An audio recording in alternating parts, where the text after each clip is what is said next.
Live from the Real Asset Queen studios in Kalispell, Montana, this is the Real Asset Queen Live, the one and only show about connecting people, process, and money. Each week, you'll hear mind-blowing interviews from top industry thought leaders, as well as actionable tips and strategies that you can implement in your finances, business, or investing life. Please welcome your host, a former healthcare executive turned entrepreneur, investor, and efficiency expert, Michelle Kimbrough. Hey everyone, welcome to the Real Asset Queen. We're on episode 31. We have a fabulous guest, and I am so blessed to have him on the show. We have Lieutenant Colonel John Ballenger. He is retired, but please don't let that dismiss any part of his story at all. We're going to be talking about entrepreneurism and what the Marine mindset has and how that helped John parlay over into his latest adventures.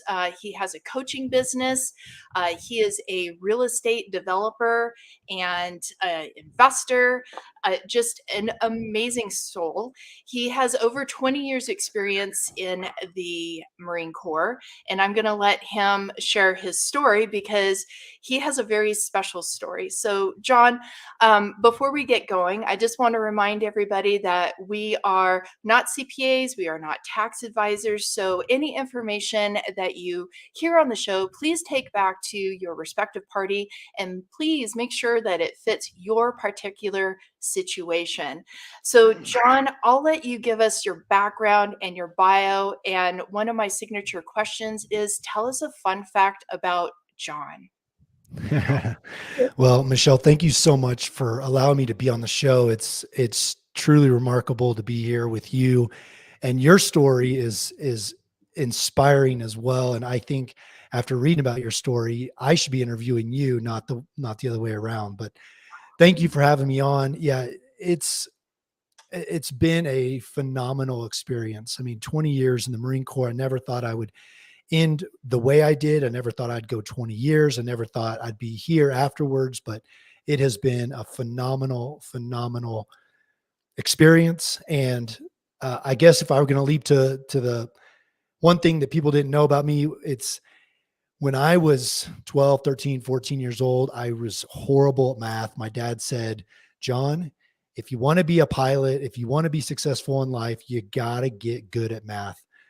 Here I am 20 years later after flying the president, and I proved him wrong. So I took, that inability to do simple algebra and transformed it into a 20-year career. So yeah, I'm just fortunate for the grace I had on my life and the opportunity I had to, the chance people trusted me to do what I did.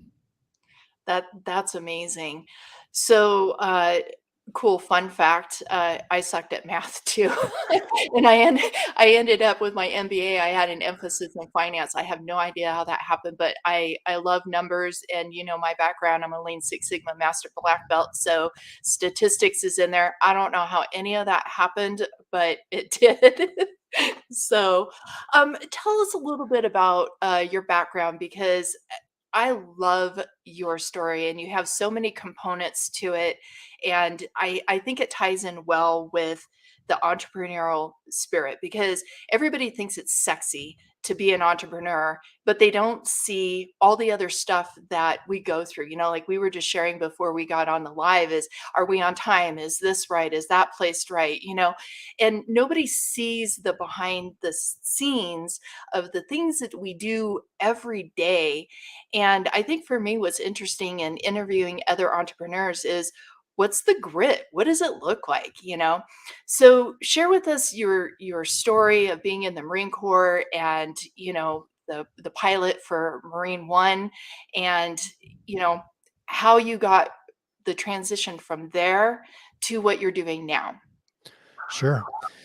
Well, 30,000 foot overview is I was born and raised Tulsa, Oklahoma. I went to Oral Roberts University for my undergraduate. I graduated with a degree in marketing and management. And sophomore, junior year, I was doing an internship. I was actually offered a job to stay in Tulsa and do some marketing. And I thought, man, this is awesome. I'm going to graduate. I'm going to just roll right into a job. And then that's my career. That's what I'm going to start doing. And the more I sat and thought about that, the more I was uncomfortable with just this ease at which I could just go into the next segment of my life after college. And something was leading me towards service, towards utilizing the health I was given, the eyesight I was given, the abilities I was given.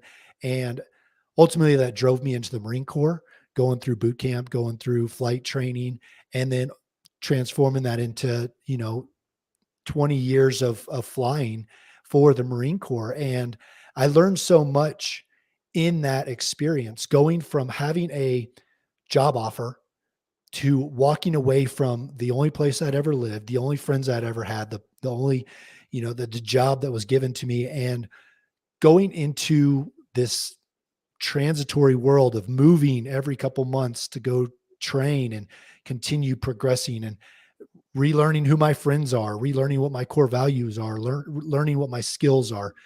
And as I look back after 20 years, I realized that putting myself out in that area of discomfort was what truly allowed me to grow the most. Uncomfortability equals growth, right? It's just that stretching moment where you have to be on your own and figure out things on your own. And I retired in October and I found myself in the same spot again. Oh man, this is the only thing I've ever known, the only job I've ever known, the friends, the duty. That's the only thing I've ever known. But I knew that if I stretched myself and put myself back out there in discomfort, I would grow again. And here I am, 6 months later, and am finding that the process is hard. It is grueling, and there's a lot of things that people don't see. There's a lot of work late in the night, early in the morning, the calls to investors, the calls to potential coaching clients. It's just a grind, right? Until you find that sweet spot, until you get to that place where you're like, yes, this is what I'm supposed to be doing, and I've got the proof to verify it. Yeah, that is so true. And some people say entrepreneurs are born, but I think I have to push back on that because I think it's those experiences that you described that stretch the rubber band, push us to the outer skirts of the fringe to keep us going. I think that's where the entrepreneur is born. What do you think? I would agree. I mean, there's some components that are born in us. My dad was an entrepreneur.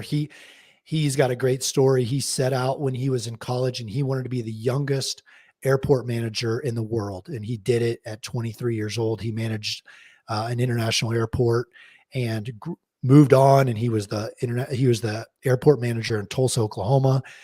And then years later, he stopped all that and started his own business, selling natural gas, selling different things, really embodying the entrepreneurial spirit. So I saw that in him. Now, I didn't take hold of it and think, yes, that's me, because I ultimately wanted a safer route. But I did grow up in that household. I did grow up with that experience. And that's what pushed me to realize that there's a true satisfaction in relying in the things that are embedded in you, the skills that you have grown from, and making those into something tangible, whether that's a company or a product or something. And that satisfaction is just unbelievable. And so uh, maybe there's a little components of both, being born into it and just getting that grit from your experiences. But I definitely think it's the individual that takes it to that step, takes that action, which is the most important thing, takes that action to get out the door and moving in that, that trajectory.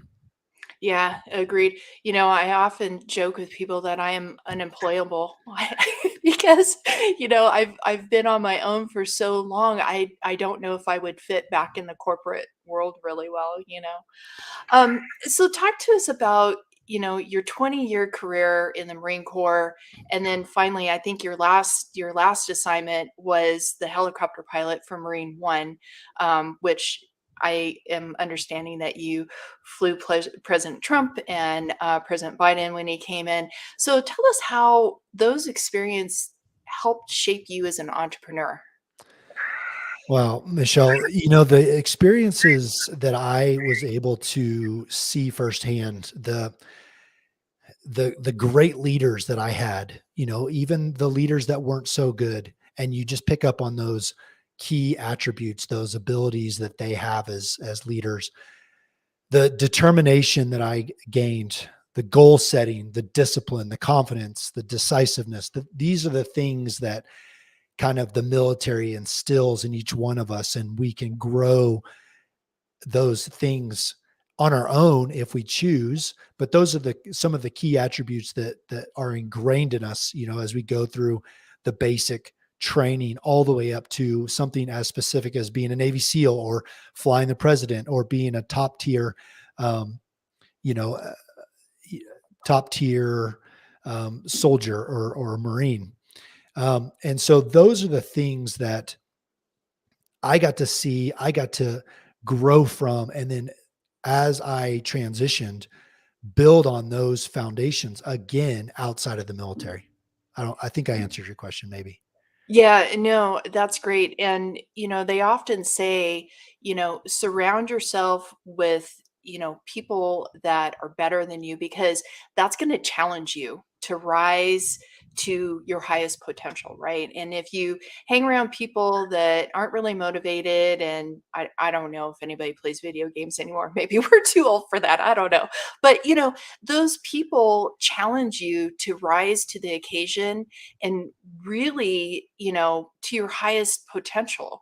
So I think there's a lot to be said about that and who you surround yourself. And I think that skill set that you learned and those positive role models, you can now seek out those other people outside of your military Oh career, yeah. and surround yourself by those people again.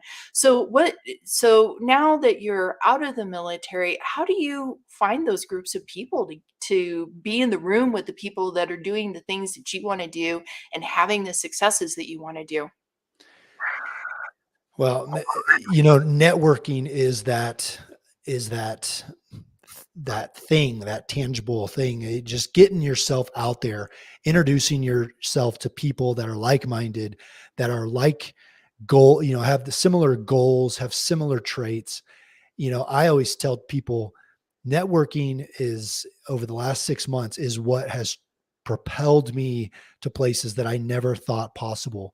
And that is a scary place to be, especially when you've got a mindset like I had potentially, which is it's imposter syndrome, right? I did this one thing for 20 years. I'm not able to do something else that is completely different. Who am I to go off and start a commercial real estate development company? Who am I to coach people? But it's getting out of that imposter syndrome, knowing that the things that got you to where you are today are going to continue to push you onto the next chapter, onto the next successes. And so it was networking with people that truly opened my eyes to say, yes, I was successful once, I can be successful again if I just keep to the key attributes, to my core values that made me successful the first time. And I also always say you're only one conversation away from either a really good deal or a really good opportunity. So just knowing that one conversation is just potentially a person away, propelled me into just more action. Yeah, you know what? I'm glad that you touched on that because what is it, 1 degree of separation? And sometimes when I'm thinking about reaching out to somebody or maybe having a conversation or talking about something, there's this little guy on my shoulder that says, don't bother with it. But then I think exactly what you just said. I don't know what's gonna happen with that conversation or going over and meeting that person and networking with them. It could be that one catalyst that is a launching pad for everything else, right? And when I look back on my life, and I'm sure you can relate to that too, you can find those situations in your life where it was a launching pad because you did that one thing. Absolutely. And I coach when I talk to certain people. One of the things I really talk about is mindset, right?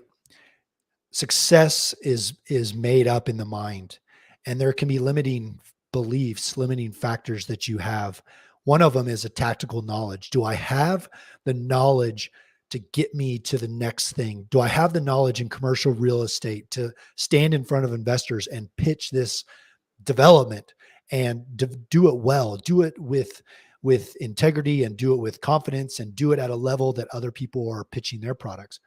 And if I don't have that tactical knowledge, I need to get in the books, right? That's on me. That's something that I have to procure and build upon and learn. Just like when you were getting into syndication, I mean, it was just every waking moment of getting into podcasts and books and seminars and meeting people and talking the language.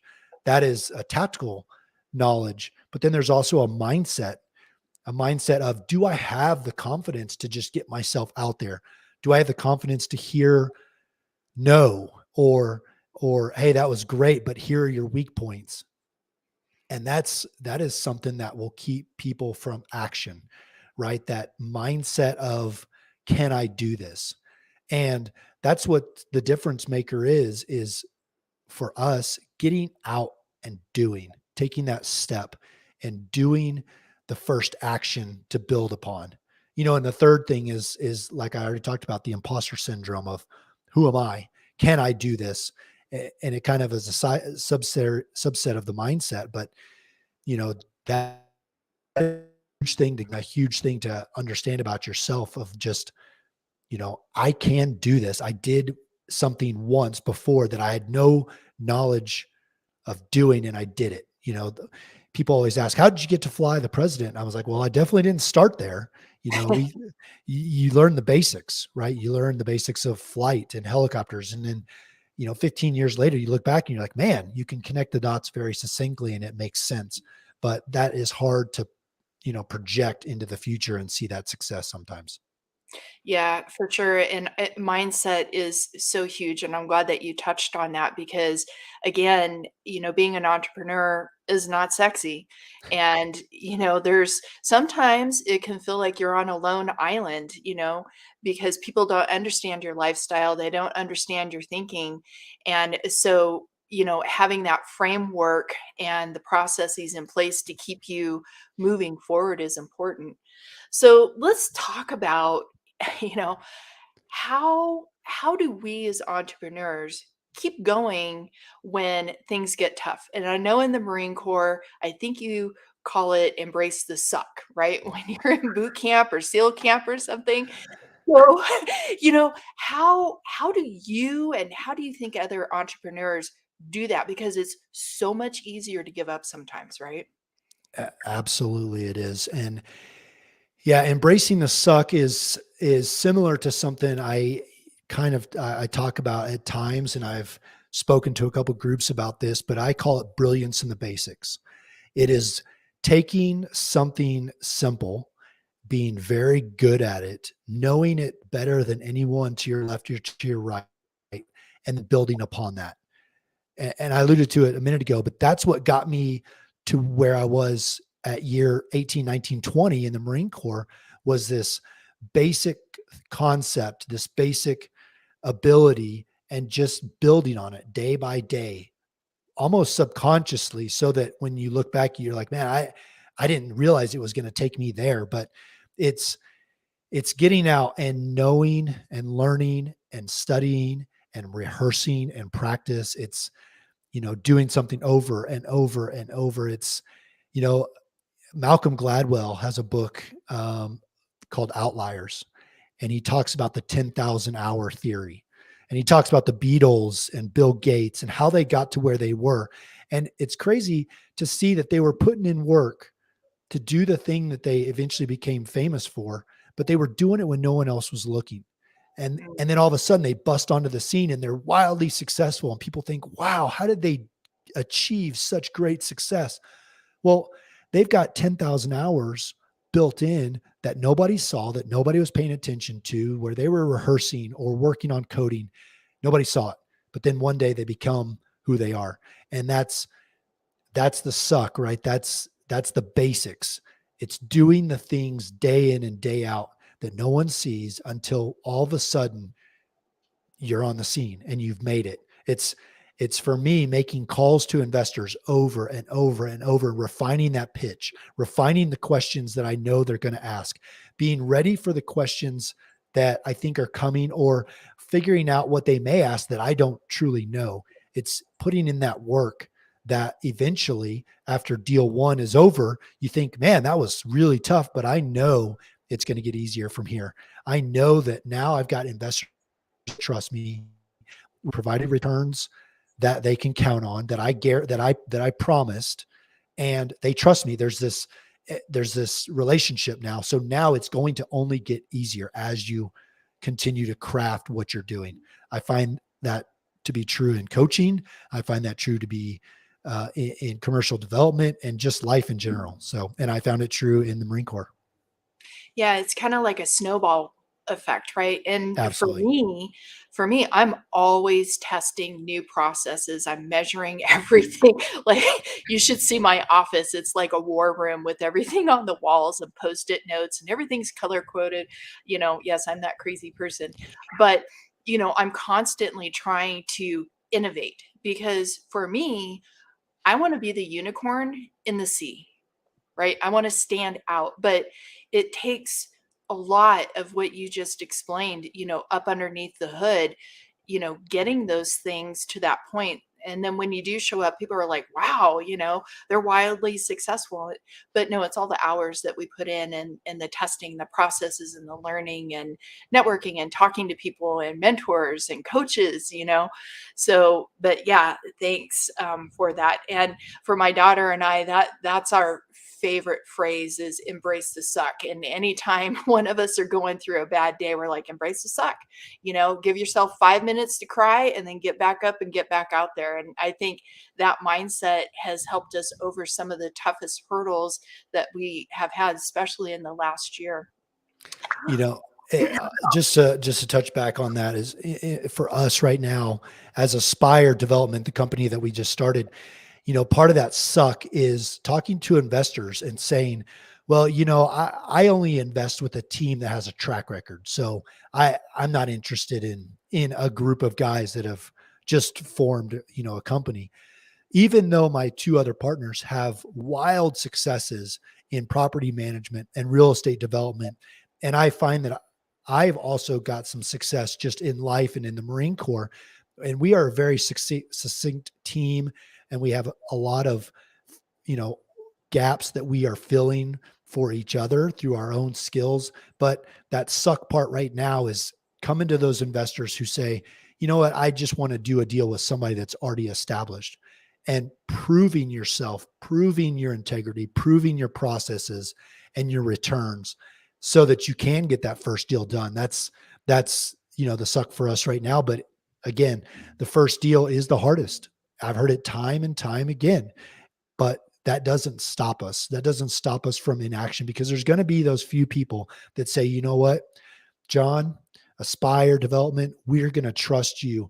And you know what, we're going to knock it out of the park for them because we're hungry, we're tenacious, and we've got grit. And so we're ready to do that for those investors. But that's our suck right now. Yeah, and that's true. The first deal is the hardest. I know mine was, it was really rough. But then the subsequent ones, became much more easier as you understand the processes and you start putting new processes in place and optimizing them. And then, like you said, your pitch, learning how to speak to people. And I think, building your brand and your character has a lot to do with it too. You know, in the business that you and I are doing, we're asking people to hand over hundreds of thousands of dollars, right? And so there's a level of trust and integrity that has to go along with that. And I think that is just so critical, because there's some not very good actors in our space, right?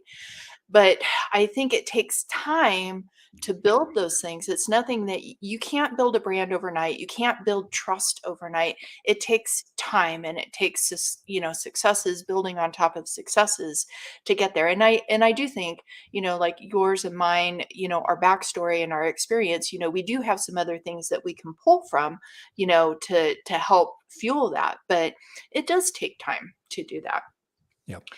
So talk to us about a time that you failed fast, because that's my other biggest thing. I want to fail in things so that I can learn how to do it better. And I want to do that fast, and I want to do it 100 times really quick, right? Because that's going to make me better. So what did you learn, and what were some of the improvements? Well, the most recent failing fast for me was just recently. It was retirement. It was coming out of a high profile team, a team that succeeds at all costs. Leaving a no fail mission for me was the pinnacle of my career. And leaving that and retiring and hitting stop on that career and then going into the unknown, it was a hard fall. It is, having something that's so high profile as flying the president, to the next day waking up and thinking, I, I don't know what I'm going to do. I don't know where I'm going from here. Um, that was that was a really tough place, to be honest with you, because I started trying to reinvent myself with imposter syndrome, with the lack of tactical knowledge, with the mindset of I can't do this. Um, but I had to realize what I said before is my successes that got me to where I was yesterday are going to help me out again. But that is a hard place to be. It's hard to take action on something so invariable, and to take action in places that you've never been before, and to have such confidence and then go to no confidence makes your world spin. And I found myself looking for jobs that I didn't truly want, based on incomes that I didn't truly need, and trying to do things that I thought were comfortable, because this area of unknown was just so difficult to kind of navigate. My wife saw things in me that she had never seen before. This just, unhappiness and discomfort and searching for what is coming next. And it really took me to dig down deep inside and say, kind of like you said earlier, I'm probably not going to ever work for somebody again, because I am so independent. I've got so many ideas, and I know I can do this if I just get out of my own mind and start doing something. That was that was a tough place to be, but I had a good foundation. I had 20 years of basic knowledge of who I am and morals and my identity. And I just had to build back on those concepts. I had to build back on what I knew. I had to build back on what I knew made me successful, and then find partners that believed in the same thing I did, and we could be equally yoked and we could start from scratch. And I'm blessed to say I've got two partners that believe in me just as much as I believe in them, even after that quick fall, from the high mountain top, because we see the next mountain, we see the next goals, and we know that we can achieve them together. Yeah, no, that's amazing. And I think that at some point in our lives, we have all been there thinking we can't do it and what's next. And I remember when I left my corporate job, and I had some fabulous mentors, and they told me don't let go of that branch until you got ink and the ink's dried on a contract. And I did exactly that. And when I left, it was, I had that same sort of feeling and doubt in myself. Can I really do this? What am I doing? I'm leaving a corporate job with a pension, a health benefit. I mean, I'm highly successful in what I was doing. What did I just do? And one of the presidents of the hospital that I had worked for, they even doubted. They said, Michelle, are you really okay? Because like you're on this trajectory and now you just threw it all away. I'm like, yeah, I think I'm okay. Yeah. So I can relate to that. And I think just about every entrepreneur has some sort of story where you walk through some really dark times doubting, can you do it? And it goes back to, how do we keep going when it gets like that, I've had businesses I haven't been able to pay my employees. They come first, employees come first. And, that's hard. And then all of a sudden something turns around, that 1 degree of separation, that one conversation, that one new person that you're going to meet. So, yeah, for sure. Thanks for sharing that. So, Absolutely. how, if you're talking to a new entrepreneur today, or maybe somebody that wants to become one, or, somebody that is highly experienced, maybe this is all they've ever done is, start up business after business, or serial entrepreneurs. What are some of the top tips that you could give them today, just based on your experience and your coaching? Well, Michelle, I would say, first of all, one of the biggest mindset differences is to bet on yourself. Make a list of the things that have made you successful up to this point. Look at that list and realize how far you've come. I advise people often to track their progress, not their success. If you see successes for what they are, you miss the progress that you've made. If I look at a success in the Marine Corps on a daily basis, I miss how far I've come in 20 years. If I look at a success today that, oh man, I just had an investor tell me he's not interested, or wait till the next deal. But I look back and I look at the 6-month time span and where I've come from with my partners and where we've gotten a deal on the table. That's phenomenally powerful. That is going to propel me to the next action step. So bet on yourself, bet on where you've come from, because I guarantee when people look back at where they've been to where they are now, they'll be surprised, especially if they list out what things have truly made them get there, and the achievements they've made along the way. And the second thing is really get out and network. I mean, it was hit home. It was hit hard and brought home to me when I was getting out. Just get out there and put yourself out there. And if you don't have any other thing to put yourself out there on, do it on your name, do it on your hard work, your integrity. And that is going to make a difference. It will build, it will propel and start to accelerate.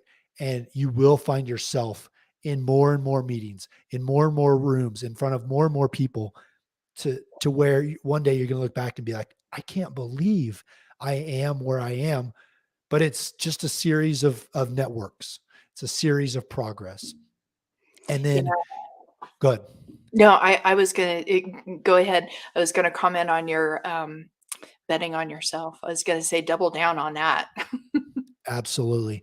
I mean, I look at when I moved out here in August, I started networking with a couple people, and I can look back to the progress I've made to today and pin it on a couple relationships that I was very intentional about starting. One of them was a mastermind group that I got into with a bunch of men, where we just work on making ourselves better as men, as husbands, as fathers, as believers. That group right there just slingshotted me beyond where I could have imagined, because it opened so many doors with follow-on conversations. But that led me to finding our accountant, finding our attorney, finding our banker, finding all these individuals that are now part of this deal that we are in. And I can pin it all into really one conversation. And so networking is vital. Yeah, that is so key. I mean, getting in the room of the people that are doing the things that you want to do, and like we had said earlier, elevating yourself, forcing yourself to be around the people that are wildly successful, because you matter, and why not you? Absolutely. Yeah. Eh, I think too, you just said people that are wildly successful, and sitting in front of somebody that's made it and you comparing yourself is not something I would recommend, because they were where you were 20 years ago, 10 years ago, 5 years ago. I sat in front of a guy here in Colorado Springs last week. and we were having an old fashioned together. And I said, where were you 20 years ago? Where were you when you were 43, like I am now? And it's ironic. He had the same goal at 43 as I did now. And he is wildly successful, light years beyond wherever I thought I could be. And he said, yeah, I just wanted to reach this one goal. And I knew that if I reached that goal, I'd reach the next goal and move on. And so I could have sat there and thought, I'm never going to make it to where this guy is. But instead I asked him, where were you when you were my age?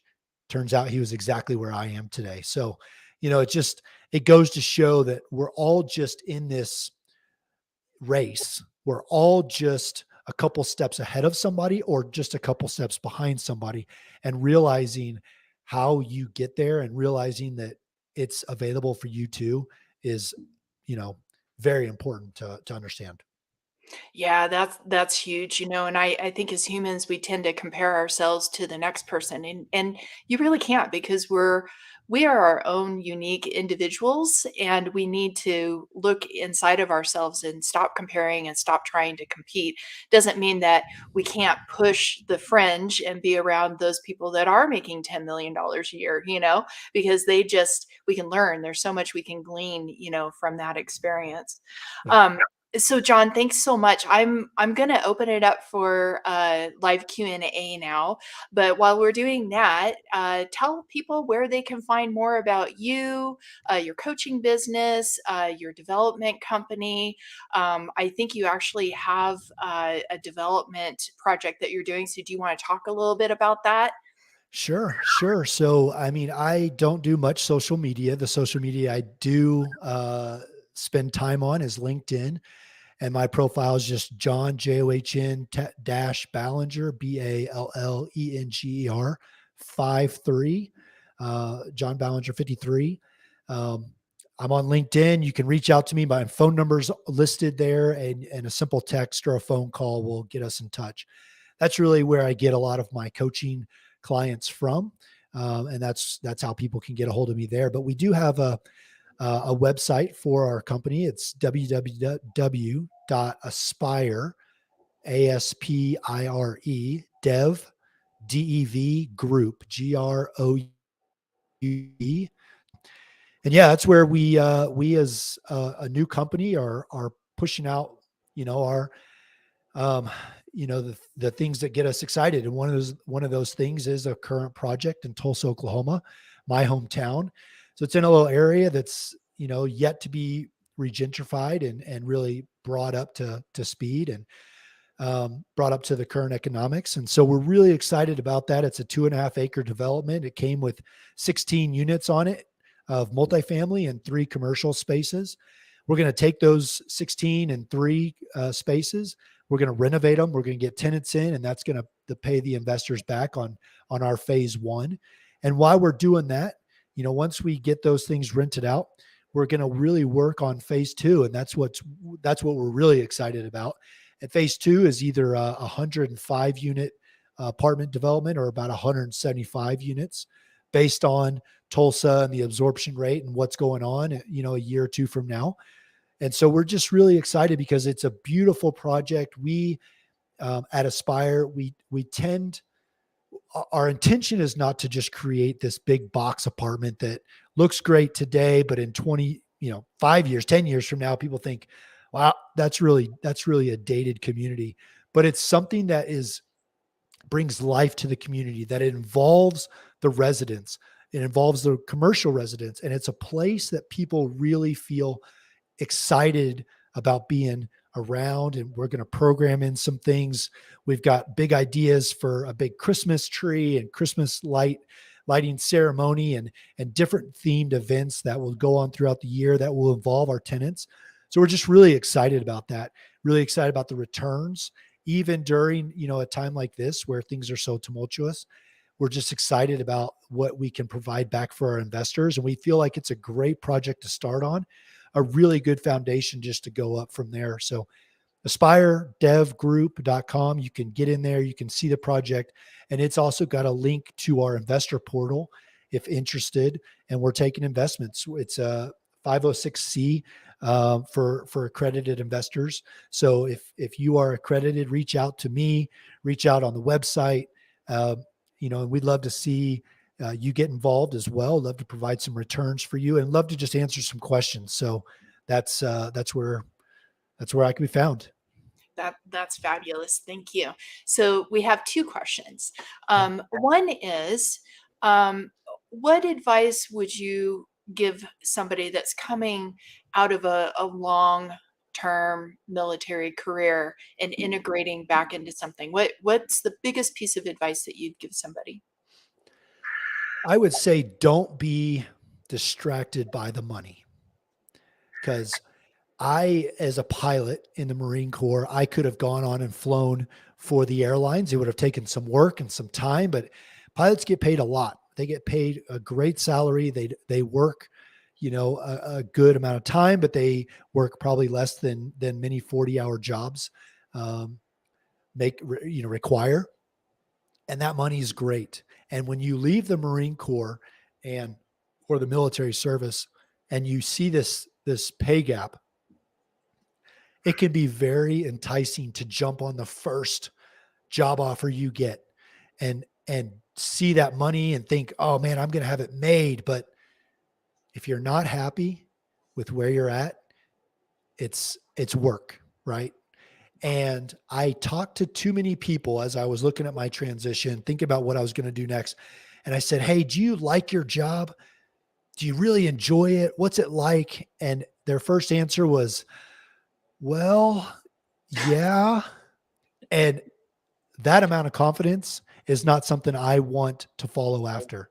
And so I would just say, be wary of a job that is significantly paying you significantly more. If you can handle it, chase after what you're passionate about. For me, it was relationships. It was a team of highly skilled individuals working together because we're equally yoked and going after the same thing. It was the freedom to have time when I need it, and to just hit the ground and grind on when it's required. Those things got me excited. And the money's not there yet. The payoff is not there yet, but I see it in the future, and it feels so much more rewarding than jumping on the first thing that I would have. So I just, I advise people to spend a couple weeks just being quiet with themselves, figuring out what makes them tick, figuring out what excites them, and pursuing something along those lines. That's great advice, and that really can be, across to all boards, if you're doing a career change or not. How can people get a hold of you for your coaching? Are you still doing your basics in the Brilliance? Is that Brilliance in the Brilli basics. Yeah. Yeah. Brilliance in the basics? Are you still doing that, and how can people find out about that? Absolutely. And it's kind of a low profile job, but I love to take on new clients. I've got a couple people that are just about to finish up with their time with me. And so I've got a few openings here in the next couple of weeks that are going to be available.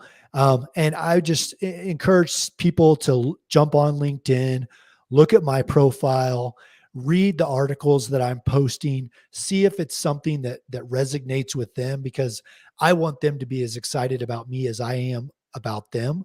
And I want people to feel confident in my abilities to help them out before we jump on. For me, it's not about the money. It's not about another client. It's truly about helping them achieve something that they don't think is possible, and seeing that end result and seeing that satisfaction in that. So jump on LinkedIn, look at what I've got to offer. And if it's exciting, reach out, private message me, give me a call or a text on my phone number. And man, I would love to meet with them and just see if it's a good fit, because that's ultimately what fulfills my cup, is when I'm yoked up with people that we can just really affect and change each other's lives in a dramatic way. That's awesome. Thank you for sharing that information. And one last question. So, who is the most impressionable person that you met during your 20 years of service? Man, that's a great question. You know, when you meet people all the way from the junior ranks of Marines that you're serving along with to the President of the United States, there's just some phenomenal, phenomenal people. Um, you know, I'm going to be honest, and looking at my marriage, my wife, she has pushed me in the way she has reaffirmed belief. Hey, I'm not so sure about this. Let's think about it a little bit longer. She is truly the one that's changed my life in dramatic ways. You know, when I was thinking about joining the presidential squadron, it's a huge commitment. It's a huge time commitment, and there's a lot of effort that goes into it. And I asked her, said, "Hey, are you sure you want me to do this? Because I'm going to be gone a lot.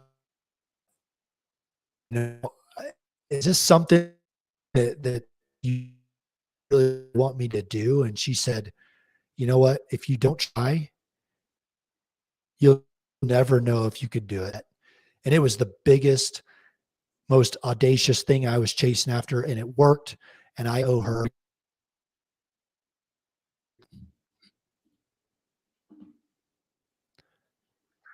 I think I lost you. That I'm My here. speaking was so dynamic that you just disappeared. I I'm did. sorry. I went into the ether. No, that's amazing. That is, she's a very special woman, very special woman. Yeah, I Okay, agree. so that is all of our questions. You have all of John's contact information, so feel free to reach out and connect with him further. John, thank you so much for being a guest. Thank you for your service, and I look forward to our continued friendship. Michelle, thank you so much for the opportunity. It was a phenomenal 45 minutes spent with you during this podcast. I can't thank you enough for that opportunity. So thank you. You bet. All right, everybody, have a great day, and we will talk to you soon. Bye.